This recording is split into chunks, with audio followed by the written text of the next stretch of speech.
ke Masjid Al-Aqsa itu lebih kurang 1.500 km.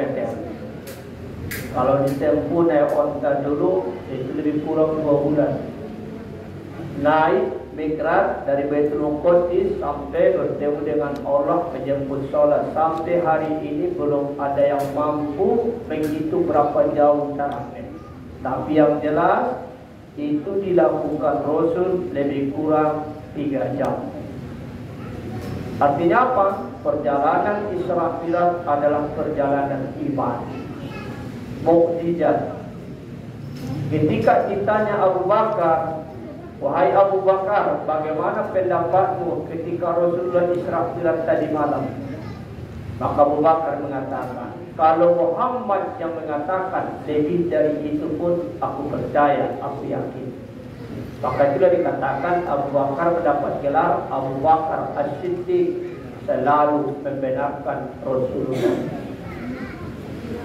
Perjalanan Isra Mi'raj adalah perjalanan iman. Maka Allah mulai dengan Subhanalladzi, yaitu dengan tasbih, ta'ajub, mengagungkan. Perjalanan yang luar biasa. Makanya mukjizat. Satu, mukjizat dengan waktu yang singkat. Yang kedua, apa saja yang diperlihatkan kepada Rasul itu juga mukjizat. Yang ketiga, bertemu dengan Allah, Rasulullah menjemput sholat, itu juga mukjizat. Maka Allah memulai dengan kalimat tasbih, Maha Suci Allah dari sifat kekurangan. Artinya apa? Allah itu Maha Kuasa. Karena ini Isra Mi'raj adalah kehendak Allah. Maka Allah berfirman, Bismillahirrahmanirrahim, Innama amruhu idza arada shay'an ayyaqula lahu kun fayakun. Secara akidah, kun yang pertama adalah iradah. Fayakun yang kedua adalah kudrat. Artinya apa? Iradah Allah sama besar dengan kudratnya.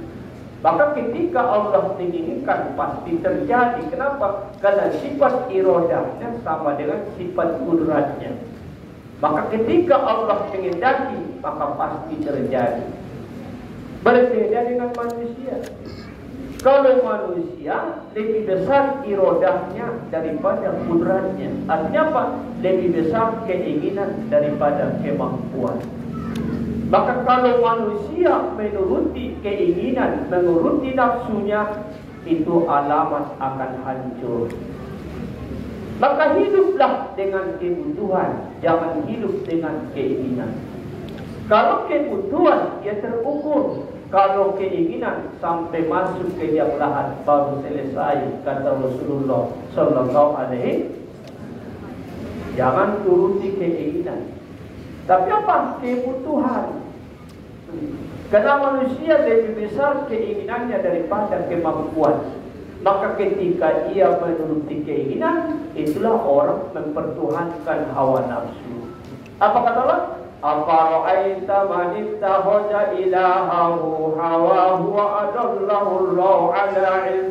Apakah engkau telah memperhatikan orang yang membuat hawa nafsunya sebagai Tuhannya, yang diturutinya cuma nafsunya? Maka kami biarkanlah mereka hidup dengan sesat apapun yang dia miliki. Nafsu yang paling berbahaya ada 3. 1, nafsu serakah.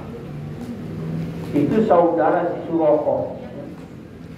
Asal kata serakah itu Suroko. Dulu ketika mau siapa mendapat Rasul hidup atau mati dikasih 100 unta, dikejarnya Muhammad. Ketika mau dia Muhammad, tersungkur untanya, ditolong Muhammad, mau dibunuhnya. Begitulah saking serakahnya. Jadi kalau laki-laki saudara si Suroko, kalau perempuan istri si Suroko. Ini serakah.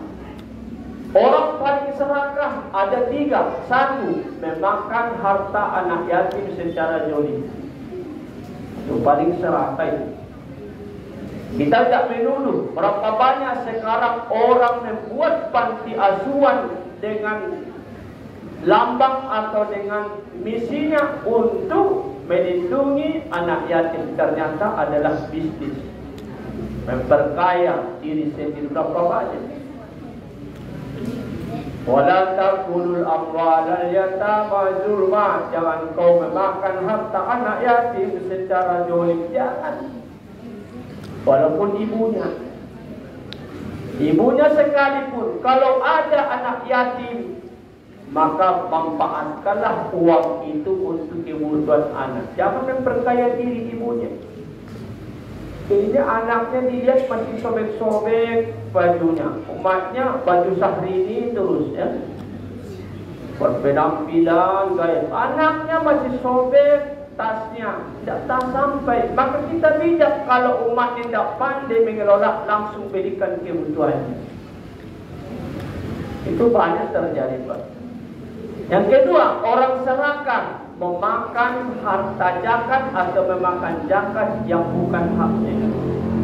Maka orang yang tidak mengeluarkan zakat termasuk orang yang serakah, bukan haknya. Wa fi amwalihim haqqun ma'lum lis-sa'ili wal mahrum, di dalam harta mereka ada mereka diminta atau tidak minta, keluarkan. Kalau zakat 100 dikasih 90 utangnya, nanti dia irat 10.000, 10 utang dia harus sempurna, tidak boleh kurang. Yang ketiga, yaitu orang paling serakah adalah memakan harta warisan yang bukan haknya. Itu paling serakah itu. Jadi ada 3 paling serakah. 1, memakan harta anak yatim yang tidak haknya, memakan zakat yang bukan haknya. Ketiga, memakan harta warisan yang bukan miliknya. Ibu-ibu, pesan saya, kalau suami membagi harta warisan, ibu-ibu tak boleh ikut campur. Tak boleh, itu masalah saudara. Ini jangan kalah nanti bahaya. Kita yang sana sama kita, dia lebih bagus. Di ganasnya pula suaminya. Jangan, itu hak mereka saudara. Istri pun begitu, membagi harta warisan istri. Suami jangan ikut campur. Ini urusan keluarga, urusan internal keluarga. Nah itu. Maka inilah orang paling apa tadi itu membuat kita rusak, yaitu serakah, yaitu masalah harta warisan. Kemudian, maka orang paling serakah tadi memakan harta anak yatim sudah, memakan zakat, dan juga memakan harta warisan yang bukan miliknya. Maka menuruti hawa nafsu adalah paling berbahaya. 1 tadi, serakah. Yang kedua, hawa nafsu yang paling berbahaya adalah amarah atau emosional, pemarah. Apalagi kita guru, Pak. Tak boleh, saya juga guru, sama-sama guru kita. Jadi apa? Kalau anak dimarahi, jangan biarkan marah kita itu dibawanya pulang. Itu membuat anak berontak. Kalau kita marahi anak, panggil balik, kasih tahu apa tujuannya kita marahi dia. Kasih tahu. Nah, saya marah tadi, kasihan aku melihat ayah menyekolahkan kamu. Oh, main-main. Kasih tahu. Jangan dianggap kebencian. Seorang ibu kalau memarahi anak di rumah, jangan sempat ibu memarahinya dibawanya tidur. Itu keras hatinya. Ibu panggil dia, tahu tak kenapa mama marah nak? Mama udah sampai, kasih dia pengertian. Namanya anak, harus dibujuk jiwanya. Itu. Saya di pondok itu, kita berkebetulan ada pondok kita buka Pak di Palas, di belakang SMK 8, Badarul Islam. Saya tekankan di situ, tidak boleh main tangan, tidak boleh situ ada memukul. Ciptakan nyaman dia serama, ciptakan nyaman belajar, ciptakan nyaman dia makan. Kalau ada di situ yang memalak-malak yang ini lebih baik keluar satu daripada yang lain hancur. Sudah tahu dia orang itu. Alhamdulillah kita buka tahun ini dapat lebih kurang 50 ya santrinya, mudah-mudahan besok tambah banyak dengan sistem yang kita buat itu. Ya. Yang kita harapkan. Kelebutan. Maka datanglah seorang sahabat kepada Rasul. Ya Rasulullah, berikanlah nasihat Rasul, mudah-mudahan tidak mendapatkan dari yang lain. La taboros, jangan kau suka pemarah. Apalagi ya Rasulullah, jangan suka marah. Apalagi ya Rasulullah, itu adalah dulu. Nanti mengikut yang lain. Pemarah. Bima rahmatin minallahi lintalahu walau kuntam fadzan ghalidul qalbi lam faddu min awlik. Muhammad, sebagian rahmat Allah kepadamu adalah engkau berhati lemah lembut. Kalau engkau kasar Muhammad, mereka lari meninggalkan engkau. Kalau kita kasar, pemarah, orang pun menghindar. Ciptakan dengan kelembutan. Mana ada waktunya, ada tempatnya. Tapi jangan suka marah, mengomel terus. Hati keras, hilang kasih sayang. Coba ibu kalau marah sama anak, cubitannya biru-biru. Hanya masalah sedikit. Coba kalau marah sedikit, kita pecah rumah tangga. Artinya kok marah ini. Makanya bapak ibu, kalau cerita di rumah ibu dengan bapak, jangan lama-lama. Awalnya baik ceritanya, kalau udah lama-lama nanti bertengkar dunia. Tengah lama. Tadi baik kita ujung-ujungnya mulai hangat. Jadi apa? Ibu berdiri ngambil sikap, tak sebentar ke belakang dulu. Ya kenapa? Setan tidak senang kita harmonis. Tidak senang kita harmonis setan ini. Kalau harmonis kita suami istri, ya Allah. Bapak ibu, satu. Kalau marah di rumah, jangan ada kata tolak. Jangan ada kata cerai. Tidak boleh, marah-marahlah. Ini tidak, ceraikan aku. Diceraikan, menyesal. Tapi minta diceraikan, jangan minta cerai. Yang hebatnya lagi bukan itu, bukan minta cerai. Pukullah, minta pukul pula. Dikasih gimana? Pukul lah. Jangan minta pukul, minta uang lah. Masa minta dipukul? Minta dipukul itu tidak menyelesaikan. Saya laki-laki bu, lebih hancur hati saya dengan air mata daripada kata-kata. Ibu keras, saya lebih keras, saya laki-laki. Ya isi dong kita kalah. Tapi kalau ibu meneteskan air mata, ya Allah, tidak tahan batin saya. Tidak tahan pak, batin itu kasihan. Ini tidak minta dipukul pula lagi. Jangan. Ya bu. Yang kedua, ribut di rumah tangga, jangan pindah tempat tidur. Ini tidur di sofa. Itu alamat akan hancur. Jangan pindah. Dia tetap di tempat tidur. Satu ada ke barat, satu ada ke timur. Tidak apa-apa. Yang penting tetap dihancur. Tengah alamat pak. Kalau udah pindah tempat tidur, jauh hati kita, jauh. Tapi kalau masih di situ, kaki kita kan bersentuhan juga nanti. Psikologisnya gitu. Jangan kalau sudah tinggalkan berulang kali, udah belajar kita tidak apa-apa kalau bisa. Jangan. Kemudian, kalau marah di rumah tangga, ribut, tapi memasak jalan terus. Jangan buat suami itu tambah marah karena lapar. Ini tidak. Kalau marah di rumah, tidak mau masak, makanlah batu itu. Mungkin makan batu. Makanlah ke restoran. Tidak boleh. Ibu tetap memasak, siapkan di semua dimakan atau kenapa? Istri yang solehah bertanggung jawab. Ada masalah, tapi tanggung jawab tetap dilakukan. Kalau memasak biasa, tapi ketika ada masalah kita kuat. Suami pun begitu, ribut di rumah tangga, cari makan jalan terus. Remak di sini pak, tapi tugas tetap jalan. Jangan cengeng.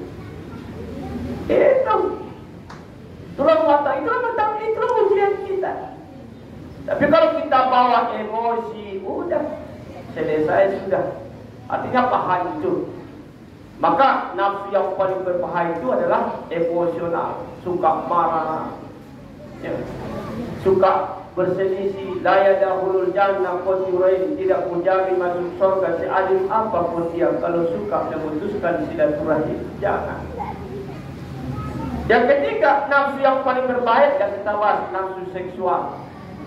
Itu anak-anak kita, di mana terjadinya selalu pergaulan bebas. Kita lihat ini adalah sangat menghancurkan. Inilah datang Ramadan adalah untuk memproduksi orang-orang yang saleh. Salah satu saleh apa? Mampu mengendalikan hawa nafsu. Ini Ramadan memproduksi orang-orang yang pemurah. Itu Ramadan, Pak. Abdul sodako sum Ramadan. Abdul bersedekah adalah di bulan Ramadan. Kenapa? Karena bisa dimanfaatkan orang untuk belanja beribadah. Jangan ada umatku, kata Rasulullah, berpuasa susah karena belanja yang kurang. Jangan. Barang siapa memberikan belanja kepada orang berpuasa, maka pahalanya seperti pahala orang berpuasa itu diberikan kepadanya tanpa mengurangi pahala orang berpuasa itu sendiri. Argumentasinya begini. Ini mau Ramadan biasanya sibuk mengundang doa menyambut Ramadan. Ya Bu, ya kan, budaya kita itu budaya di zaman Rasul tidak ada, tapi budaya yang Islam bagus. Berapa biayanya itu? Minimal saya rasa 1.500.000. Sederhana itu 1.500.000. Yang sunnah bagi memberikan nafkah kepada orang mau berpuasa tapi tidak mampu atau kurang belanjanya. 1.500.000 berapa karung beras? 10 karung beras. 10 karung beras. Argumentasinya dulu. Ini budaya. Bagus silaturahim, bermaaf-maafan. Ini sunnah.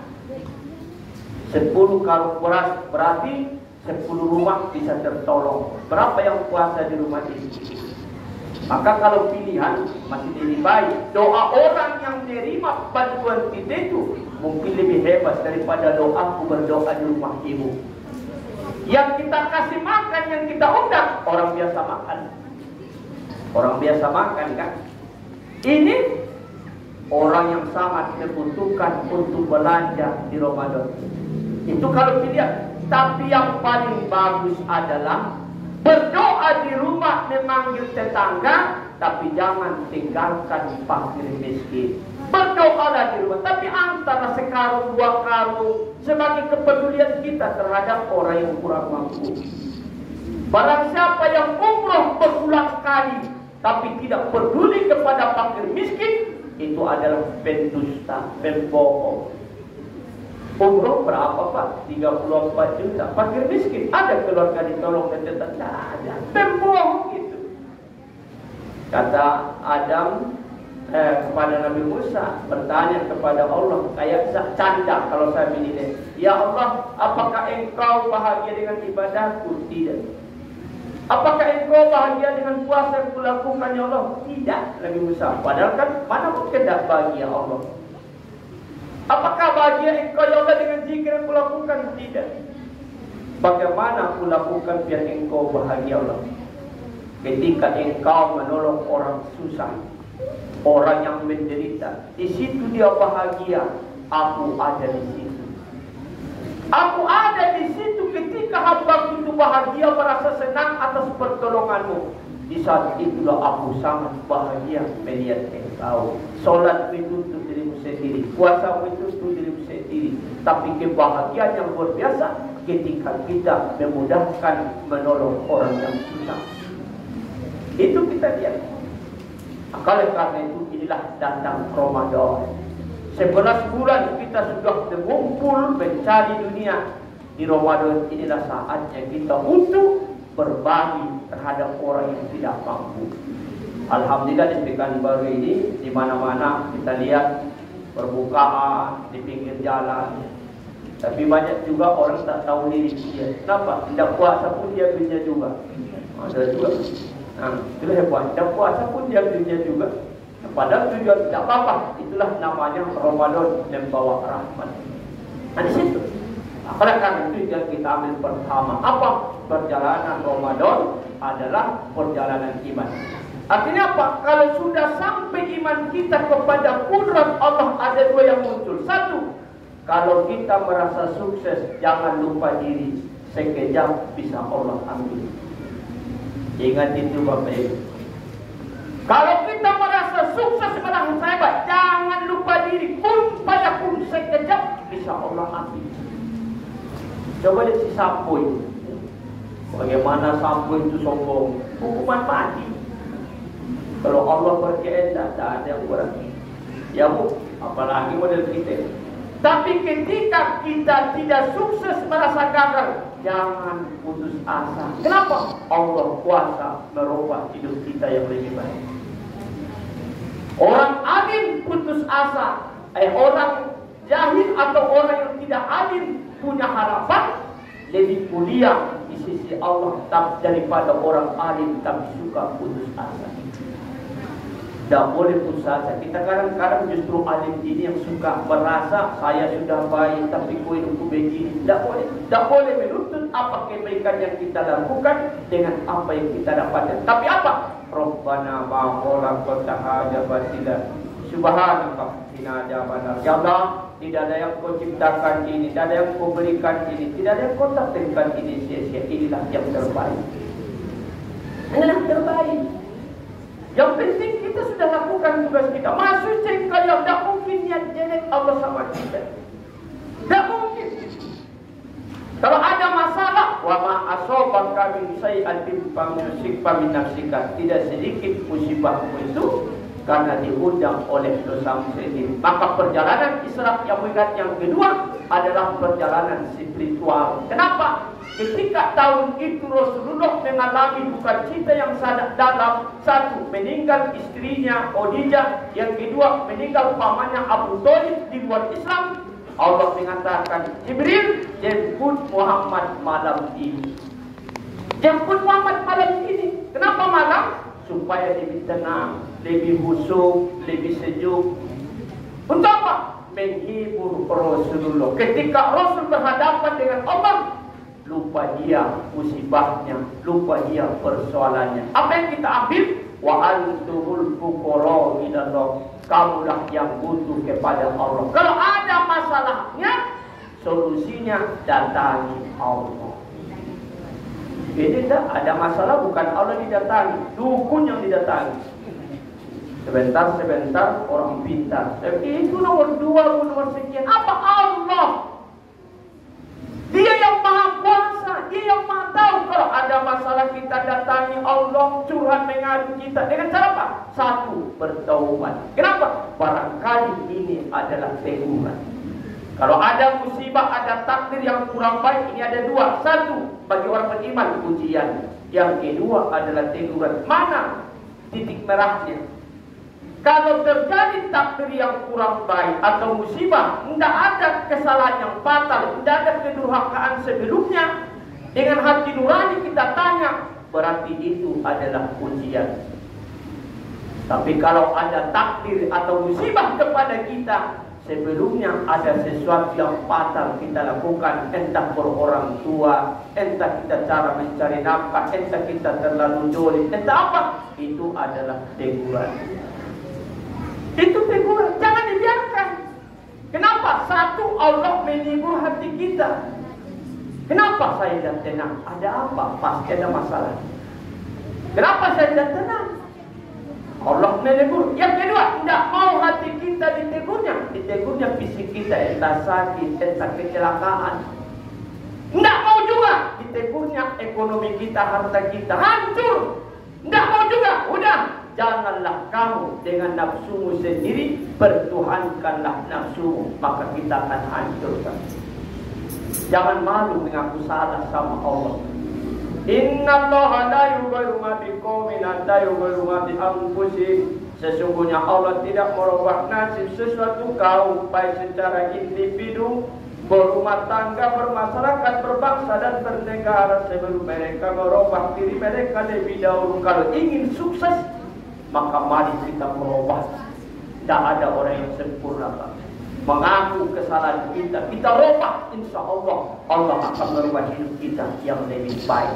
Maka perjalanan Isra Mi'raj adalah perjalanan spiritual untuk menghibur seluruh. Maka kalau ada masalah kita, datangi Allah. Satu, dengan taubat. Yang kedua, dengan sholat malam.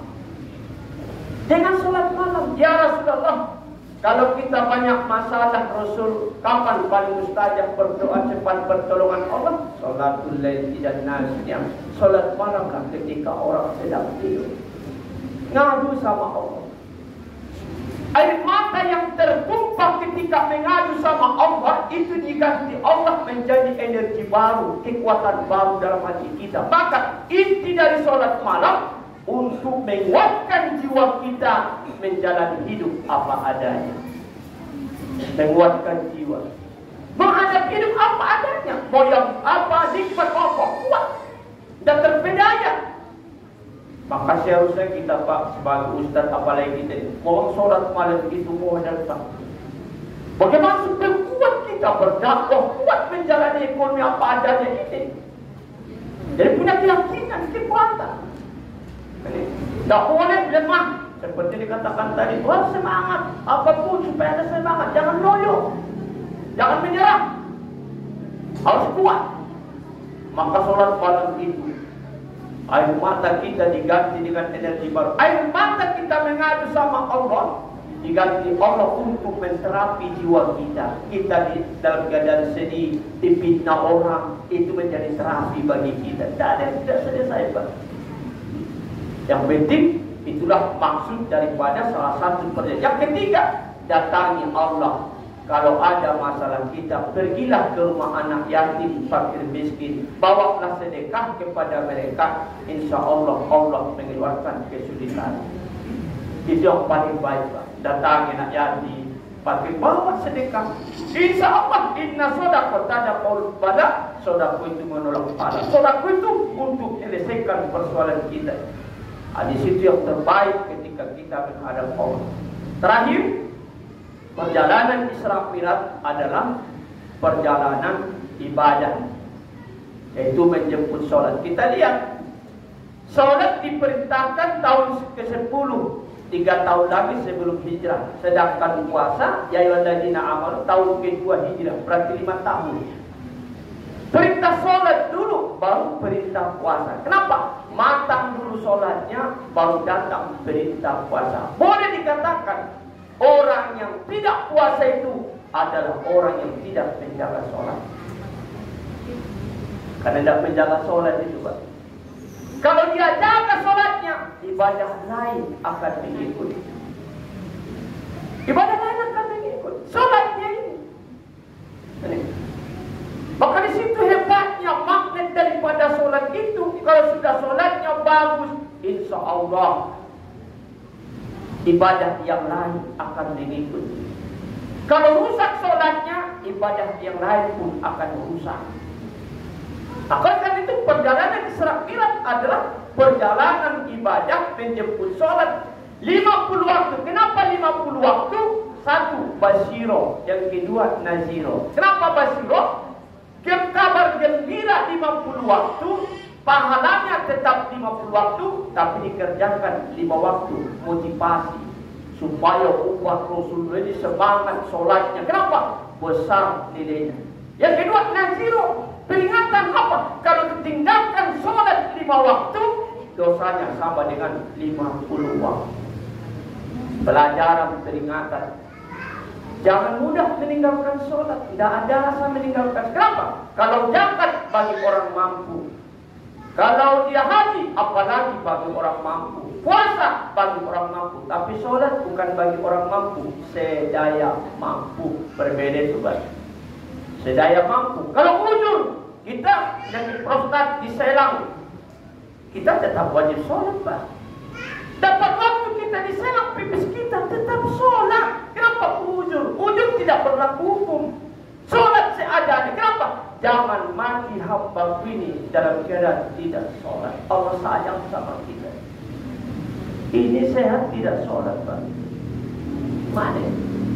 Ibu-ibu berhalangan kalau sudah lewat waktu waktunya berhalangan haidnya 10 hari biasanya, wajib sholat. Setiap sholat ganti pakaiannya, ganti wuduknya, tetap wajib sholat. Kenapa? Itu uzur. Faiza qudiyatis sholatu fantasiru fil ardh. Apabila kamu sudah selesai sholat, maka bertebaranlah kamu di muka bumi ini. Mau kemana? Sholat dulu. Ke kantor, sholat dulu. Mau ke sawah, sholat dulu. Mau ke sekolah, sholat dulu. Sholat dulu. Wabatabu min fadlillah, kamu carilah karunia Allah. Apapun yang kamu cari, entah uang, entah harta, entah itu apa, tapi sholat dulu. Wazkurullah katsira, kamu ingat Allah banyak-banyak. Orang yang sholat lah yang banyak mengingat Allah. Orang yang sholat lah yang banyak dapat hidayah. Kenapa? Setiap sholat ihdinas siratal mustaqim. Wajar kalau tidak sholat tidak dapat hidayah puasa. Di Jumat, la'allakum tuflihun, supaya kamu beruntung. Kalau kamu sholat dulu baru bekerja, tenang. Bekerja tenang. Dimudahkan Allah pekerjaan kita itu. Kalau kamu sholat dulu baru bekerja, apapun yang dapat insya Allah berkah hasilnya. Maka sekarang kenapa ilmu anak-anak tidak berkah? Anaknya tidak sholat barangkali, gurunya buta sholat. Coba dia di pondok, ya kan? Ini guru yang ahli dah, bukan di sini nih. Ya. Coba dia di pondok, kita di pondok. Berguru sholat kerja, ilmu yang dulu yang kita bawa sekarang berkah. Sekarang tak dapat di rumah, hilang di depan kelas. Apa yang hilang? Berkah. Tak bertahan dia, Pak. Maka ibu anak-anak sholat dulu baru ke sekolah. Kita pun sholat dulu baru belajar. Begitu konsepnya. Kenapa? Inilah perjalanan Isra Mi'raj, perjalanan ibadah supaya selamat kita di dunia sampai di akhirat. Mudah-mudahan dengan sholat inilah kita membangun kesucian jiwa kita. Kenapa? Orang yang paling suci adalah orang yang sholat. Menyambut bulan Ramadan, maka salah satu doa yang sering kita dengar, Allahumma rabbana la taqabbal siyama tayaqqu min walidayya. Allah, jangan kau terima puasa seorang anak durhaka berorang tua masuk Ramadan tidak minta maaf. Maknanya apa itu? Perbaiki berorang tua. Allahumma rabbana la taqabbal siyama tayaqqu min jar. Ya Allah, jangan kau terima puasa orang bertetangga dijoliminya terus, disakitinya terus, masuk Ramadan tidak minta maaf. Wallahu la yu'min, wallahu la yu'min, wallahu la yu'min. Demi Allah, demi Allah, demi Allah tidak mengakui dia benar umat yang beriman. Siapa yang Rasulullah sampai kau 3 kali bersumpah, tetangganya tidak pernah aman dari perbuatan bertetangga. Saudara yang paling dekat setelah saudara seagama adalah saudara bertetangga, karena dia lebih tahu apa yang terjadi di rumah kita. Ya Bu, makanya tetangga itu dimuliakan. Pulang kampung bawa oleh-oleh. Nah, juga tetangga. Berapa tandanya? Kenapa? Dia udah jaga rumah kita, sudah dititipkan. Maka sejahat-jahat bertetangga mencuri tanah tetangganya.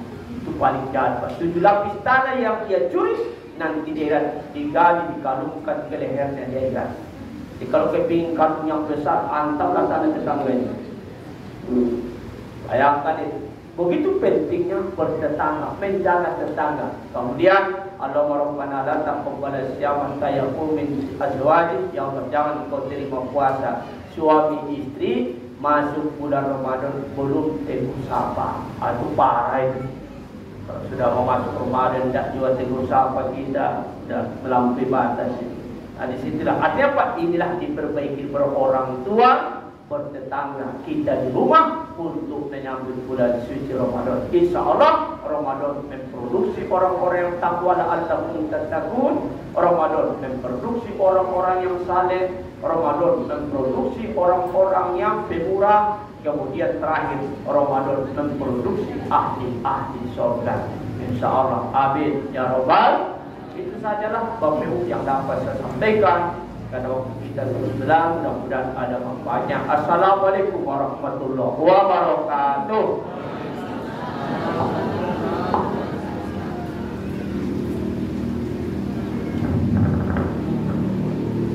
Demikian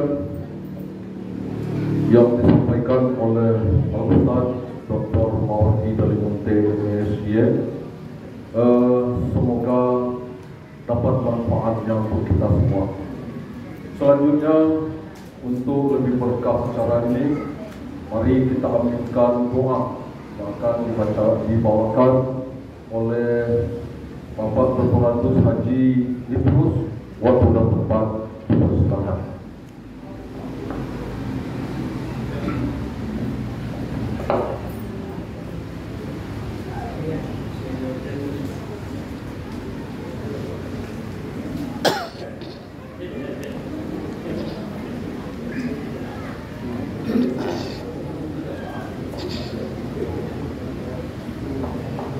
Assalamualaikum warahmatullahi wabarakatuh. Bapak Ibu-ibu, sejenak mari kita berdoa kepada Allah Subhanahu wa taala yang kita tujukan yang pertama kepada arwah almarhum dan almarhumah orang tua kita, kemudian guru-guru kita, kemudian kaum muslimin dan muslimat, terutama orang yang telah berjasa kepada kita semua.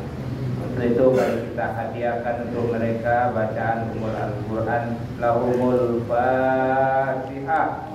Bismillahirrahmanirrahim. Alhamdulillahirabbil alamin arrahmanir rahim maliki yaumiddin. Iyyaka na'budu wa iyyaka nasta'in ihdinas siratal mustaqim. Shiratal ladzina an'amta 'alaihim ghairil maghdubi 'alaihim waladdallin. A'udzu billahi minasyaitonir rajim. Bismillahirrahmanirrahim. Alhamdulillahirabbil alamin.